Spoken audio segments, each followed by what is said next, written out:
Let's get ready to rumble!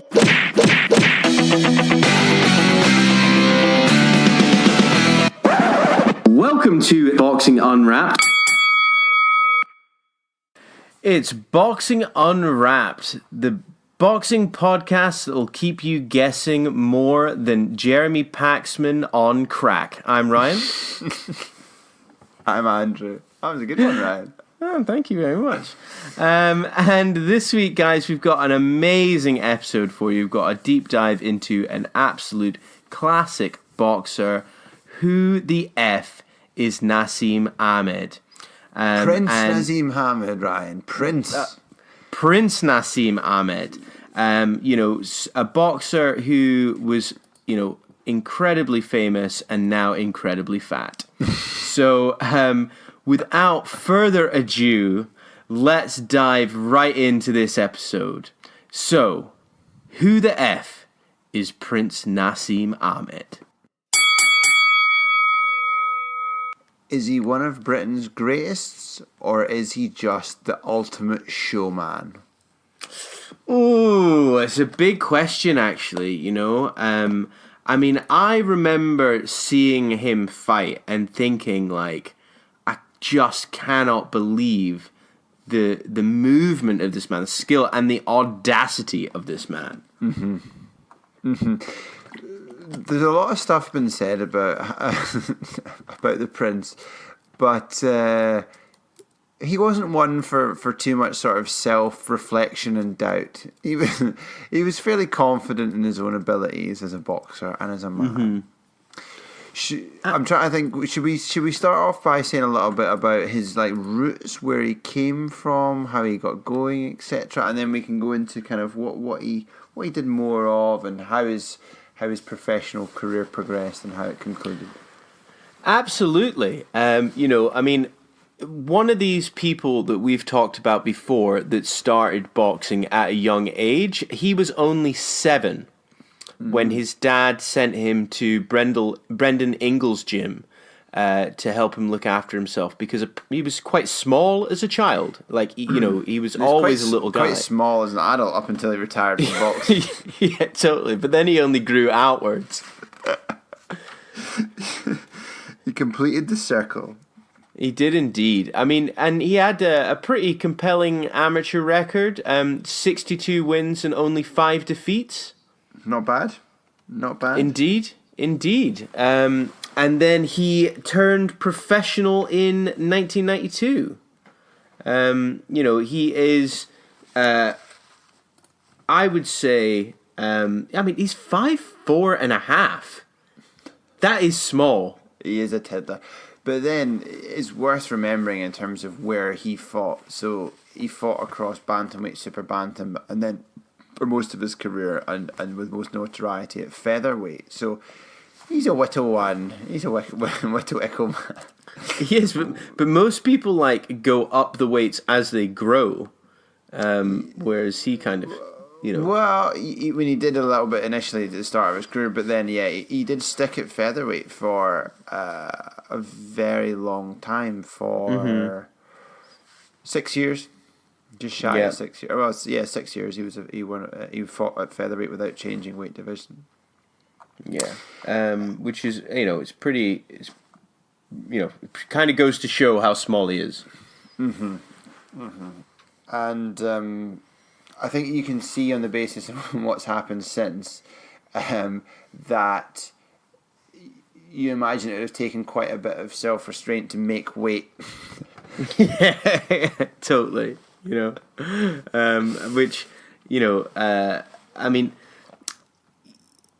he burst onto the scene professionally in 1992, he fought Ricky Beard and won in the second round. And when people started watching him, they realized that he would just simply destroy his opponents. Mm-hmm. Because he didn't just beat them physically.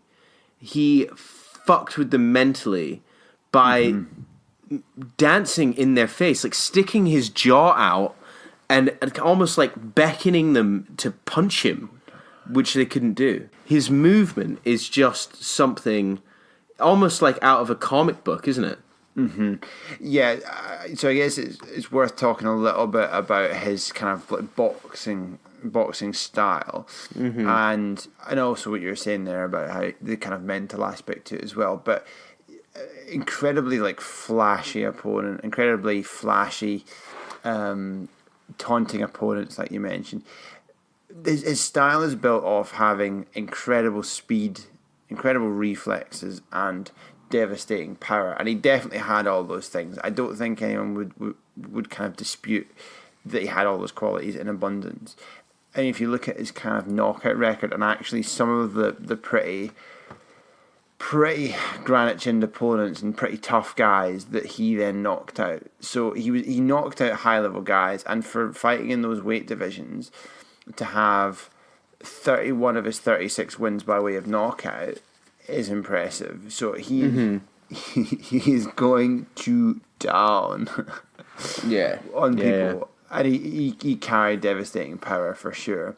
The criticisms of him are on a technical level are that because he relied on his reflexes as a defensive approach, he kind of neglected, particularly defensively, but he kind of neglected some of the fundamentals. So he didn't do there were some things correctly, and there were occasions when he came up against the higher level guys where he got in more trouble than he needed to, and we can talk about it later, but kind of culminating in his penultimate fight when he was beaten rather well by Barrera, who himself was a world-class fighter, but he was beaten there, and it was because he was kind of exposed in terms of some of his technical deficiencies. Indeed. Initially starting out at flyweight in 1992, he actually moved up to featherweight in 95. And there was a little bit of controversy about this because he was actually ranked the WBO #1 featherweight contender, even though he'd never boxed at that weight. Because he had the notoriety and stuff. Absolutely. So when he moved up, he immediately fought the WBO champion Steve Robinson, and completely dominated the bout. And obviously took that belt like immediately.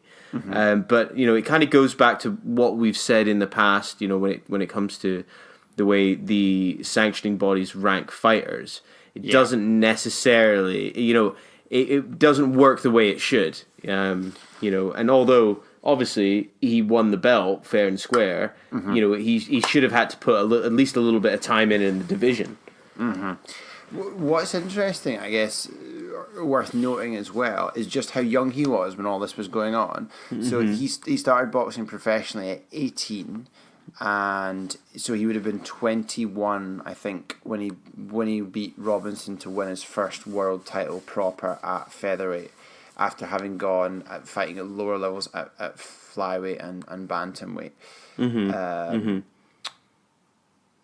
Yeah, so he was a young man, but he, the kind of the expression, the kind of arrogance of youth. He had that. he had an abundance, yeah. He had an abundance of it, and he obviously did, as you say, knock out Steve Robinson to win his first world title proper. And that was within a sequence of 18 wins, which he won 17 by knockout and 1 retirement. So that was within a sequence of 18 wins, which did not go the distance. And again, at that weight, that is impressive. That's super. Yeah, exactly. Because they don't actually have that much weight to put behind their punches. No, it just the knockout percentages go down as you go down the divisions, and he was kind of anomalous and a kind of outlier in terms of his power. It's like when we talk about Naseem Hamed. Yeah, I agree. He does have that type of power. I do not think. We'll see. We'll see where Inouye ends up. I think Inouye's like a much more, like a devastating power, but a much more like complete and technical boxer. But we'll see where he ends up in the list of kind of greats in terms of where he ends up with his achievements, etc. Because I'm just saying, like, you can't compare someone who's had a full career completed versus someone who's, I guess, reasonably early stages of theirs, although he's still obviously making huge waves, and I think he'll end up to have a more kind of. I think he might go down as one of the all-time, maybe not all-time best, but definitely best of his generation. Anyway, that is. He was ever the showman, Ryan.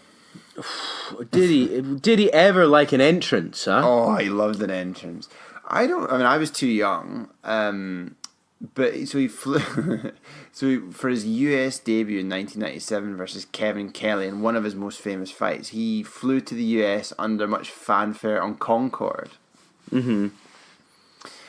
There was a big deal made about this. I can't really remember, but anyway. So, but his actual kind of ring entrances were nothing if not spectacular. Yeah.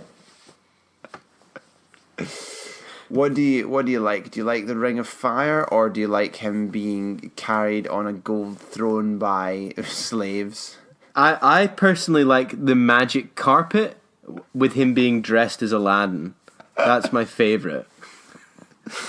Do you see, when you look back on this stuff now, it looks so incredibly like ridiculous. I wonder if do you remember when AJ fought Klitschko and he had like the sort of raised platform and the flame throwing going on behind him and stuff? Mm-hmm. Do you think that will look as dated and absurd as the stuff that Prince Naseem did then, like 20 years from now?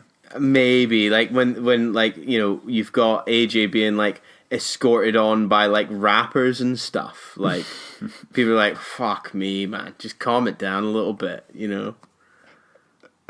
Yeah, I wonder whether people will like kind of think it's completely absurd.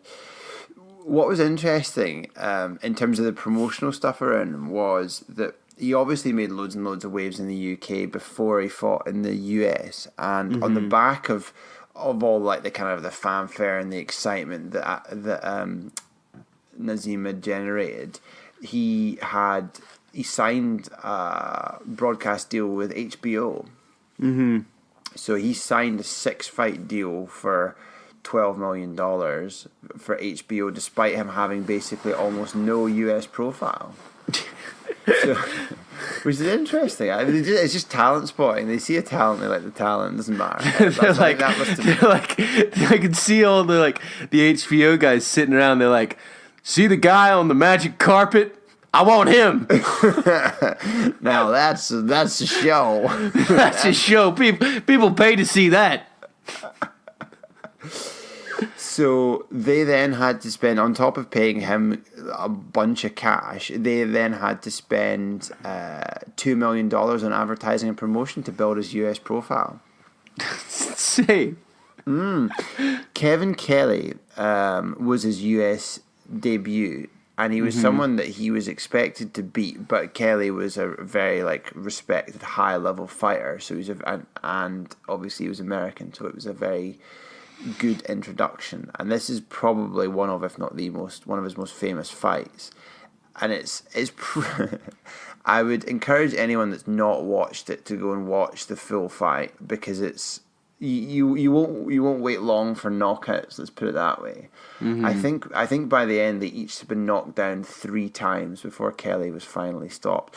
And there were definitely like at least there was one point where Naseem was bad enough hurt where really there was an opportunity there for Kelley to finish it, and he regrets not having been able to do it. And he basically said something along the lines of he saw the finish line and didn't like stay in the moment and didn't execute, so he let Hamed back in. And HBO were sat there going, if he loses this fight, we've just lost like $14 million fucking dollars on this prick. They would have been having kittens, because that was his debut fight, and obviously if he loses it to Kelley, who's like a world class fighter but not like an elite level superstar, then it's kind of like Hamed's the biggest hype job ever. So they were praying for his win, and he does win the fight. And obviously, it's like incredibly dramatic for him to have been knocked down 3 times and still win the fight. It's a brilliant fight. It's really good. But you see at points how easy he is to hit because his defensive fundamentals aren't there, and Kelley can time him. Yeah, exactly. Leave yourself open incredibly. When his cat-like reflexes aren't on. Yeah, I know. When he switches off for all of a second. When he debuted, I mean, he was fighting in places like his first fight was in a leisure centre in Mansfield. So it wasn't. I think we can say if you look through some of the venues and the opponents of his early career, it was not handed to him. He kind of made it. It's not like all the Olympians who are managed by like Matchroom and Sky who have massive exposure, fighting on undercards and big shows from the word go. Like he was fighting in a leisure centre in Mansfield, a leisure centre in Sunderland. He was fighting in Livingston. He was fighting in something called the Ponds Forge in Sheffield. And I don't know exactly what that is, but it does not sound very glamorous. You see some of these places and you're like, actually, they're absolute shitholes. But then, in between some of the shitholes, he's also fighting at the Royal Albert Hall. So we went through the range, did he? He went through the range. But I guess my point was that, it wasn't all destined. I think, in terms of like he was been grafting from the start of his professional career, and it wasn't, super stage managed. It had to develop a bit in terms of the attention around him. But that was part of the persona. He said one quote, which I thought was quite nice. He said, in reference to Ali, he said, well, he could only fight one way and I can fight 5. So not lacking in confidence again. It's probably worth looking at his record a little bit. Absolutely. So he had the one loss, but obviously he had like a raft of victories, and more important than the number of victories he had, which was 36 from 37 fights, 31 of which were by KO, and only 1 sole defeat. Was looking at actually what was the quality of the fighters he's fought, and he did fight some really high level guys, and apart from Barrera at the end of his career, he obviously beat them all. He retained his title. Let me get this right. He retained his title for the first winning a title at featherweight. He retained it 17 times. He won the featherweight lineal title and retained that 5 times, knocking out a lot of previously unknocked out guys. So he did beat a lot of like high end people, and so he deserves a lot of like actual credit for that. So he beat and stopped people like Medina, Vasquez, and Bungu in impressive styles. I think it was Medina who he beat. It was Wilfredo Vasquez who he beat to win the lineal champion, and he beat him with a 7th round stoppage when he was 24 years old. So he was beating and stopping all of these guys who were either previously undefeated or previously never stopped, or were champions or ex-champions. So his resume is of a very high quality. So that obviously helps his case for kind of being remembered in glowing terms. And as I said before, the fact is that his only loss came against Marco Antonio Barrera, who's gone down himself as one of the greats. There was a lot of chat about Naseem not preparing properly for the fight against Barrera. He came into camp rumoured 35 pounds overweight. It's insane, which I think is basically like 40% of his weight or something ridiculous. he ballooned up 35 pounds, which is ridiculous. So anyway, he lost the unanimous points decision despite Barrera being docked points during the fight. He docked points for forcing his head into a turnbuckle in the last round. Fuck's sake, man. Barrera was really not a fan of Hamed's antics. No.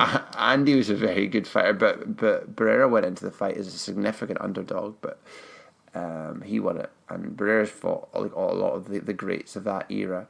Hamed didn't take it that seriously apparently beforehand and was pretty punished. Barrera was clever, so he kept moving away around to one side so that Hamed couldn't land his power punches, and he looked kind of as if he'd kind of run out of ideas. And it was a pretty clear victory. You know what I think is quite interesting, actually? There's quite a lot of chat about him being like one of the biggest pay-per-view draws at his weight, right? Yes. Now, how many, I don't know, you've probably seen this, but how many buys do you think his fight with Marco Antonio Barrera had? I looked this up so I could pretend to be super knowledgeable, right. but I know the answer, so I'll carry on. Sorry. Yeah, 310,000 buys. Mm-hmm. Which actually, like, if we, if we talk about a fight having, 500,000 buys, it's good. Anything less than 500,000, shit. None of his fights, bar his one against Tom Johnson, went over 500,000 buys. Mm-hmm. Which actually kind of goes to show the limited kind of draw at the time. If you had a fighter as exciting as Naseem Hamed now on the box, that would be marketed to the point where every motherfucker and their gran would be buying a fight. Yeah, I think Heron would love a Hamed in today's market. Oh yeah, he would. But until he actually had the pay-per-view record in the UK until the Lewis-Mike Tyson fight in 2002.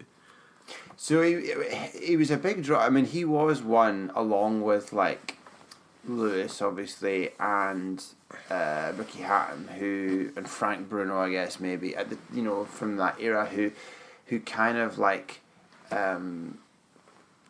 permeated popular culture. They broke out of boxing into more mainstream. He was definitely someone that did that just because he was so kind of flamboyant and outrageous.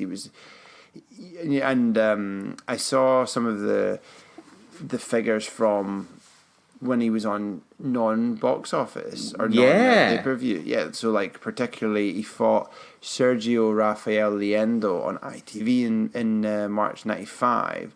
13 million viewers. Honestly, when I saw that, I was like, is that a fucking mistake? Do you know what I mean? That is a huge amount of people watching that fight. I guess free-to-air ITV, 1995, you only had 4 channels. But I'm willing to bet that 12.999 million of those people did not know who Sergio Rafael Liendo was. No, at all. No, not even a little bit. Not even a little bit. And his fight against Kevin Kelley, 2.5 million. It's pretty decent. Yeah. The figures for HBO for the States before he was on pay-per-view between 2.5 and 3.2 million for the 3 fights. That's very impressive. Yeah, those are really good numbers for non-pay-per-view events in the US. Yeah, especially if you look at his fight against Cabrera on Sky Sports in '97, which not many people had Sky Sports in '97. 831,000. Mm-hmm. Yeah, when it's then a subscription thing. Yeah. It's really impressive. I was just looking while we were speaking. The Sergio Rafael Liendo, that was for his his fourth retention of the WBC International Super Bantamweight title. So this is before he's actually really fighting on a proper like world level. This is like kind of like lower level. It's just some guy, and this was at the Forum in Livingston. Which I can't imagine I never even heard of it, and I'm from Scotland, so like it can't be a mega venue. No, not at all. And he's knocked out an unknown Argentinian, but 16 million people are watching 13 million are watching this cheeky Prince chap scamp knock out an Argentinian journeyman in Livingston. It's insane, man. It is insane. Like his total known sales in terms of revenue, £94 million. Nice, huh? It's not bad. Which went some way to understanding why he managed to amass at the height. I don't know how much he has now, but he managed to amass at the height of his wealth a rumored $50 million. Yeah, it's pretty decent shit. Unfortunately, he's lost it all. He spent it all at Dunkin' Donuts. Fuck me. Well, and I mean, as we have mentioned, guys, you might want to, or you might not want to be honest, go back in time to our Who the F Are the Boxing Bad Boys series, and Naseem Hamed is on that because not only did Naseem Hamed like to make waves in the ring, he also liked to be a little bit of a speed demon outside of it. After his retirement, he got into a little bit of trouble. In 2005, he was involved in a 90-mile-an-hour three-car collision in Sheffield while driving his £300,000 silver McLaren Mercedes SLR.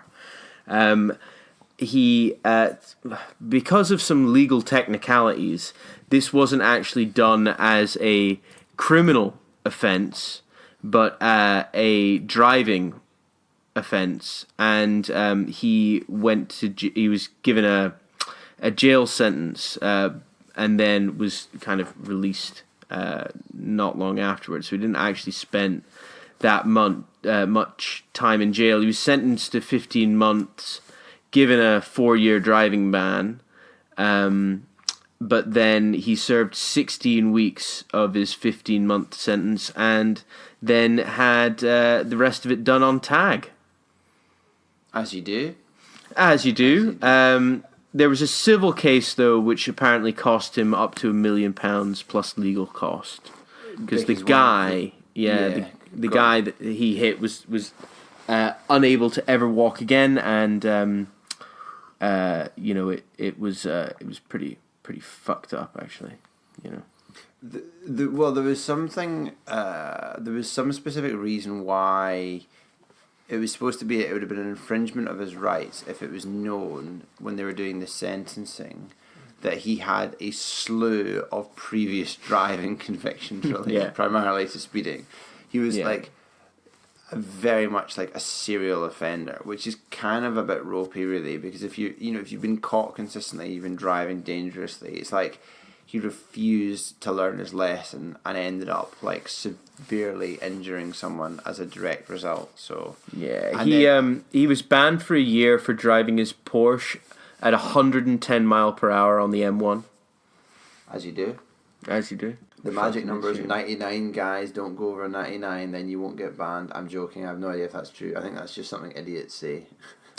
It was interesting, though, because he actually was also stripped of his MBE because of it. The whole nearly killing someone. Yeah. Has Amir Khan got a...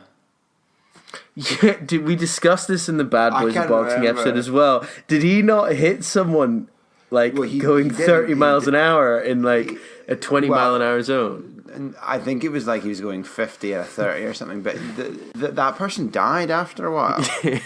Yeah. So it was in a way it was worse. Although it's not like you're controlling the car to hit them rather than to kill them. But has he not got any kind of what do you call it? Like not a knighthood is when you're a sir, but like has he not got a what do you call it What do you call it when you get like an MBE or an OBE? Or like an OBE or something, or I don't know, like an honours. An honour, yeah. He's not got one, no. I don't think so. Anthony Joshua's got one. Well, it's because he's never killed anyone in his car. Yeah, no, he hasn't. He hasn't. Andy Murray's got one. There's another interesting connection between Naseem Hamed and Amir Khan. What? Marco Antonio Barrera. Oh, yes, I did know that. You quiz-questioning monkey. Oh, indeed, because Amir Khan fought an aging Barrera. I was going to say, he fought and beat a very elderly Barrera, didn't he? Yeah, I think Barrera was in the ring in a Zimmer frame, actually. Still wobbled Khan, though. Exactly, it wouldn't be hard. Oh, my. I think it's interesting, Naseem Hamed. For me, from reading up on him, the thing that really stuck in my mind about him was actually the idea that he was a lazy man with an incredible talent. So, Ahmed's ability should have propelled him into achievements that would have given him legendary status. But because he suffered a huge dislike of training camps, couldn't control himself between camps and between fights. He didn't like the periods away from his family and everything. It meant that actually, rather than him being an all-time great, there are questions of whether or not he could have been better. Mm-hmm. Was he just a showman? But I mean, in a way, like you're saying, if some of that's at least a bit true, then it makes his achievements all the more spectacular. Mm-hmm. Mm-hmm. Because if he wasn't like fully applied and stuff, and he could still have the resume and have the career that he's had, it's spectacular. Just as an aside, I will tell you guys something quite interesting that I figured out while doing some of this research for this podcast, right? Now, I'm not encouraging anybody to do this. Oh, dear. Okay? I really wish we'd talked about this before the episode. I don't know what you're going to say. I'm a bit concerned. Can I distance myself from your opinion, from what you're about to say? No, it's not an opinion, right? It's just an interesting thing. Right. Now, when you search for a celebrity, and you're in Google, and up on the right-hand side, it shows you almost like a mini profile of that person. Mm-hmm. Well, it's called a knowledge panel. And interestingly enough, if they aren't claimed by the person or the representative of that person, there's a little thing at the bottom of it that says claim this knowledge panel. Right. And Naseem Hamed's knowledge panel has not been claimed. And if one were wanting to claim this knowledge panel, you would kind of just click on that and then verify it. To what end, Ryan? Well, you can then change things about as you so wish. Is this like Wikipedia? It's a bit more like concrete than Wikipedia. So what, are you saying it's irreversible once it's been claimed? It becomes quite difficult to unverify it if you have claimed it. So is it just pulling from Wikipedia then? It pulls from Wikipedia and like other trusted websites. But you can do basic admin on it. Right, okay. Clearly we're not going to do that. No. And we're not encouraging anyone else to do that. No. Right. I'm just saying. It's possible. Hashtag just saying. Hashtag just saying. It's possible. So, anyway. Don't go through those steps. But yeah, it's funny. Yeah, do not do this. Yeah, so, what else do we say about Naseem Hamed? Post-fight, obviously we've talked about post-fighting career. We've talked about his, his trouble with the law. He's now a bit of a pundit. Seems to get bigger every time. Was scathing against Chris Eubank Jr. after Eubank Jr. lost against Groves. He was apparently made it up with him though afterwards. Yeah, I saw that. Yeah, There was chat even after saying he should just retire. He's rubbish. It's a bit harsh.